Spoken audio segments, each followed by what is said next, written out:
मैं आपको बताता हूं यहाँ जो पलायन की स्थिति है, जैसे आपकी शारीरिक स्थिति काम करने की होती है, आप अपना गांव परिवार घर छोड़कर दूसरे प्रदेश में जाकर काम करते हैं। 25 साल 30 साल जो समाज में कोई दूसरा काम करने के लिए तैयार नहीं है, वो बिहार के लोग सबसे डिफिकल्ट काम बिहार के लोग कर रहे हैं। जब आपका शरीर थक जाता है, आप 50 के हो गए 55 के हो गए, तो आप फिर काम छोड़कर वापस आते हैं। इस पूरे 30-35 साल जो आपकी पूरी जवानी है, उसमें आप कभी 15 दिन 1 महीने के लिए घर आए, परिवार के साथ मिलने का आपको अवसर मिला। बाकी सारे समय आप परिवार से दूर, अपने गांव अपने मिट्टी से दूर आप संघर्ष कर रहे हैं।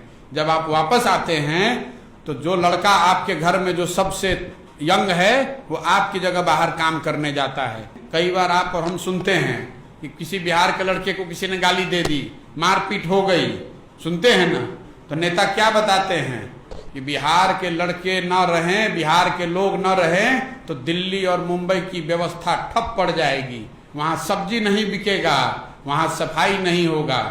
मैं आपको बता रहा हूं कि ये गौरव की बात नहीं है। बिहार के लोग सब्जी बेचते हैं, ये गौरव की बात नहीं है। बिहार के लोग पर सफाई की व्यवस्था टिकी हुई है महानगरों की, ये गौरव की बात नहीं है।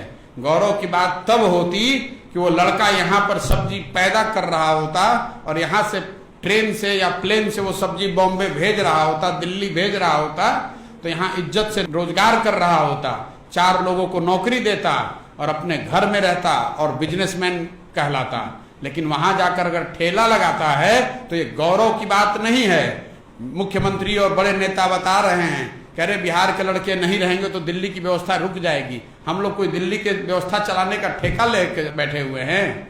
बिहार के लड़के सब्जी बेचने के लिए पैदा हुए हैं और मुंबई का कचरा साफ करने के लिए पैदा हुए हैं।